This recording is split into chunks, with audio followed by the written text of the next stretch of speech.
Candy, how is doing the movie? First movie mo to, di ba? Yes, first movie ko. And without Alexa, so paano yung wala kang kasama na ikaw komportable ka? I'm sorry, could you repeat the question? Na, first movie mo without Alexa, Yes. anong pakiramdam? Oh, I think doing solo projects naman is good for your growth as an artist. Yeah, I know. Quiet na muna ha, para marinig natin It's okay, it's okay. ang sagot niya, KD. Go, KD. Yeah, I think doing solo projects, kahit may love team ka, is still essential kasi it's para sa sarili mo din parang gumaling ka rin. And you get to work with other people. So, I think we should, sa pag mga love team, I think pwede na mag-solo project ang isa-isa because, I think it's too traditional na yung love team na mag-work lang with each other. Thank you. Ayan, thank you mga Pete sa mga magaganda mong questions. Quiet muna. Siguro kung paano ako makaka-relate sa character ko. Medyo iba din siya from paano ako sa totoo ko. But si Kasha kasi yung character ko, ano siya, vlogger, social, content creator siya on social media. So siguro dahil doon ako nagsimula, nakaka-relate ako sa kanya in a sense na there's a slightly negative perception of people that do content creation. And I think, yung character din ni Tasha, I feel like a lot of people will misunderstand her. But eventually, hopefully, when the movie ends, mag-iba yung tingin niyo sa akin. Halo. Parang Thank you, Kaya. Of course, sino pang gustong sumagot? Okay, si Joshua. Paano ako nakaka-relate sa character ko? Kasi character ko doon, si Carlo, ay taga Batangas. So, yung kinilangan ko, nag-look test pa lang, kinilangan ko ng ilabas yung punto. Totoo. Medyo nahirapan ako ng una, kasi nga siyempre, dito na ako sa Manila tumitigil pero naibalik ko rin naman, doon na kami nag-shoot mismo. Parang naalala mo siguro yung Chagro days mo, ano? Sa ang galing ng nanay, yung gumanap na nanay ko, kasi ang galing naman ng Batanggit, pero hindi siya Batanggit. Correct, di ba?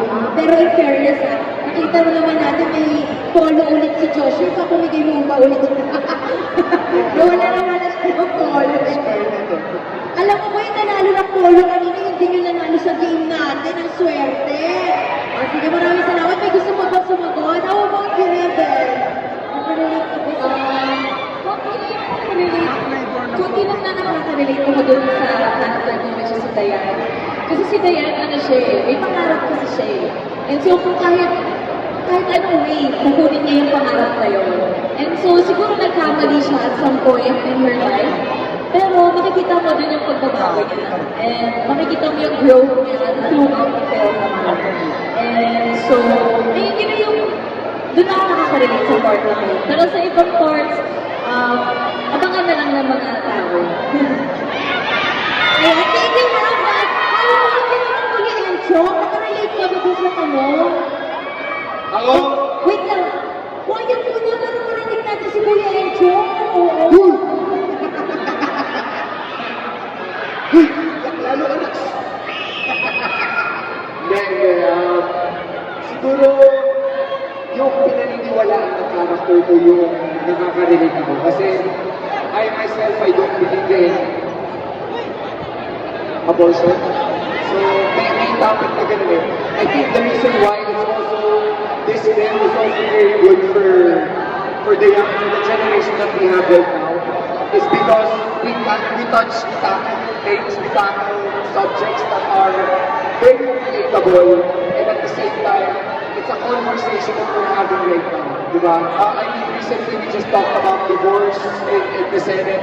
So now, we want to approach this kind of subject na at the same time, people get entertained and absorb the lesson in a good way. So, Good morning. Inis mo kami dun, ha? Pero ano naman, alamin natin ang sagot ng isa sa pinaka-pogi dito sa lahat, di ba? Kuya Encho, ikaw nakarelate ka ba? Kasi di ba kay Janet ang pogi mo talaga? Sobrang gwapo mo. Ogo. I think I can relate my character for this movie because my character is so very character.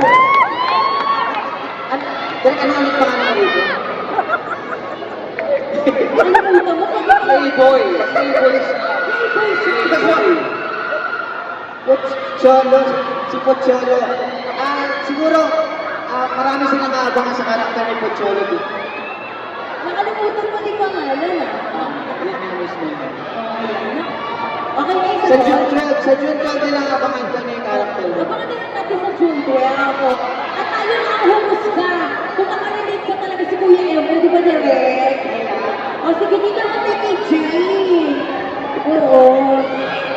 Ang secret pa. Sige. Secret na rin kay Jane. Meron ba? Gusto mo ka sa isang Hindi, ganito na lang. Kasi nag-uusap kami ni Derek.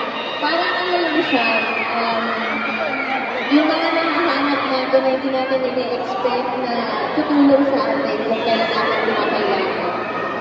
Mga ganyan. Hope. Maganda yan. Kung sinabi mo yan, talagang excited na ako mag-June 12. So let's be kind to others and listen to the Yan ang kailangan natin ngayon. Di ba, Katie? Ikaw, nakarelate ka ba sa karakter mo? Kasi yung character ko dito, teenager version. He's approaching his senior year, if I'm not mistaken. Tapos, ayun, gusto niya kasi ng validation na binibigay ng place niya. Gusto niya maging quote-unquote worthy. And it causes him to make a series of mistakes, make a series of bad decisions. So, yun, nakarelate din ako doon kasi I've made some bad decisions din in my life. And Quiet! doing something that some other people think is cool is not nice din. Kasi, yeah, if you're gonna do something cool for your peers, pero hindi din naman, that's the point. Eh, di ba? Kakasigaw niyo, hindi natin nag-get si Katie tuloy. Text-text na lang tayo kay Dirk. Eh, pero thank you ha, kasi ramdam na ramdam talaga natin ang suporta ng buong San Jose del Monte, Bulacan. Maraming salamat. And alam natin na susuporta ka na nila ang buong cast ng Fruitcake on June 12. Kaya ngayon, bago tayo mag-picture-picture, imbitahan natin mabilisan June 12 showing ang Fruitcake. Kaya go! Ayun guys, sana po abangan ninyo ang Fruitcake kapalabas na po yan and cinemas on June 12. Yes! Maraming salamat po. Of course, Katie! Ayun po, abangan niyo po, food cake this June 1 sa mga yeah, don't bring your friends. Of course, Heaven! Abangan niyo po yung Fruitcake and June 12 na po yan. For sure, tatawa kayo ng malakas. Ayan, sama mo ang inyong pamilya, barkada, mga kung sino man, na love of your life. And of course, Jane! Yes! Salamat ulit sa pagpunta today. Salamat sa mga nag-stay. At sana supportan, abangan ninyo ang Fruitcake. June 12 na yan. Sama niyo ang buong barkada, pamilya na rin, at mga extended barkada ng barkadas ninyo. Of course, Kuya Emmy, hindi na ako aglato. Yes po, Fruitcake po sa June 12. Abangan niyo po sa lahat ng pinakamalapit na sinuhan sa inyo. At directed by Joel Pereira. Yeah. Iba talaga yung Emmy eh. Sinabi ko lang yung pangalan ng mga babae sa TV. Di ba? Of course, Angel D. Saka si Emperor ng Lifetime Achievement Award na buhay pa. Correct. In fairness, she advanced na, di ba? Una-una sa lahat, gusto ko magpasalamat sa lahat ng nakasama natin ng mga kaibigan natin sa media. Maraming salamat. Sana tulungan nyo kami na mag-promote ng Fruitcake online. And sa lahat ng may ingay na kasama namin this afternoon, maraming salamat. Starman, maraming salamat. And of course, June 12, Fruitcake po. Correct. And of course, Joshua Garcia. And po, first of all, thank you sa press na pagkakas sa amin oras. Maraming salamat. At sa tulad sa promotion, sana po tulungan niyo kami na mag-promote ng pelikula. Of course, na pag-promotion, maraming salamat sa lahat, sa inyo lahat. Maraming salamat sa pagpunta. And June 12 na, huwag natin kalimitan ang Fruitcake. Masaya pa. Ayan. And of course, ang mastermind ng pelikula ko na direct, Joel Perez. Maraming salamat sa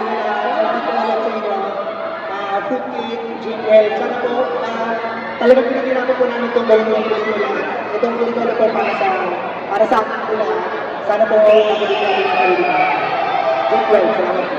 At huwag kayong aalis na may ipapamigay na po ang mga class sa inyo. At ngayon, imbitahan natin ang mga photographers na mag-take ng photo muna sa buong cast ng Fruitcake. Photo up muna po tayo. Ayan, photo up po ang Fruitcake cast. Once again, palakpakan naman natin Kyla Estrada, KD Estrada, of course, Jane Inesa, Heaven Peralago, Alfred Marquez, Anshong D, and Joshua Garcia, together with Sir Joel Ferrer. Palakpakan naman po natin silang lahat. Ayan. At syempre, pinag-picture na rin kayo, ano? O magpapapicture na din ako pagkatapos sa mga ibang photo dyan. Ayan, photo! Thank you! Salamat po sa inyong lahat! Harap sa crowd! Ayan, para naman tayo ay nakaharap kayo dito, pero crowd photo po. Crowd photo tayo! Smile! Smile kayo! Patay po ng ilaw! Ayan, ang ilaw dyan! Smile!